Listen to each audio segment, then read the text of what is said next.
Actually Shyamkanu মহন্তৰ যিবিলাক অনুষ্ঠান আছিল ৰদালি এইবিলাক অসমীয়া সংস্কৃতিৰ লগত জড়িতই নাছিলে আৰু সেইকাৰণে মই কেতিয়াও শ্যামকানু মহন্তৰ কোনো অনুষ্ঠানতে নগৈছিলো। এবাৰ মই জজফিল্ডত তেওঁৰ অনুষ্ঠানত গৈছিলো, সোমাওতে মঞ্চৰ পৰা গাহৰি গাহৰি বুলি চিঞৰি থকা কিছুমান শব্দ মই শুনিলো।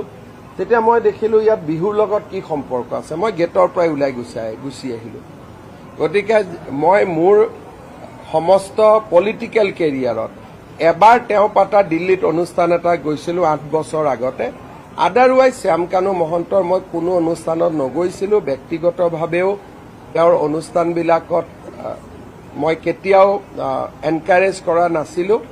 সেইকাৰণে আৰু জুবিনক লৈ যিখিনি ঘটনা হ'ল, ৰাজ্য চৰকাৰে সিদ্ধান্ত লৈছে যে শ্যামকানু মহন্তৰ কোনো অনুষ্ঠানত ৰাজ্য চৰকাৰে ফাণ্ডিঙো নকৰে, জড়িতও হৈ নাথাকে আৰু অসমত আমি তেওঁক কোনো অনুষ্ঠান কৰিব নিদিওঁ।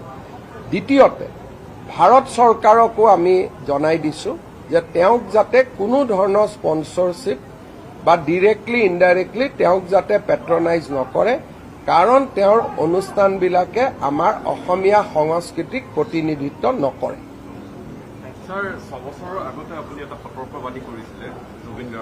চাওক, এই গোটেই ঘটনাবোৰ 6 বছৰমান আগৰ পৰাই মোৰ চকুত আছিল আৰু আপোনালোকে যদি মোৰ বাইট দেখে, মই সদায় কৈ আহিছিলো যে জুবিন এটা ডাঙৰ সম্পদ, কিন্তু একাংশ লোকে জুবিনক নিজৰ ব্যক্তিগত বিভিন্ন, আমি সহজ সৰল ভাষাত কম যে ফাইদা উঠাবৰ কাৰণে ব্যৱহাৰ কৰা মই দেখিছিলো। জুবিনক মই ব্যক্তিগতভাৱেও কৈছিলো আৰু দুই এটা সামাজিক মিটিঙতো মই কথাবোৰ কৈছিলো। কিন্তু এটা কথা লগতে মই কৈছিলো যে জুবিনৰ আমি সাধাৰণ মানুহৰ লগত তুলনা কৰা উচিত নহয়। সাধাৰণতে আৰ্টিষ্ট মানুহবিলাকৰ ব্যৱহাৰ সাধাৰণ মানুহৰ দৰে নহয়। তেওঁলোকৰ চিন্তা ভাৱনা অলপ ওপৰত থাকে, বেলেগ ধৰণে থাকে আৰু মোৰ জুবিনৰ ওপৰত মই দিয়া কেইবাটাও বক্তব্য তেখেতৰ জীৱিত কালত সামাজিক মাধ্যমত বা বিভিন্ন ধৰণে উপলব্ধ, আপোনালোকে গোটেইকেইটা পঢ়িব পাব। আৰু জুবিনৰ প্ৰতি মোৰ মনৰ যিটো ভাৱ আছিলে সেইটো আপোনালোকে বহুত ক্ষেত্ৰত দেখিছে।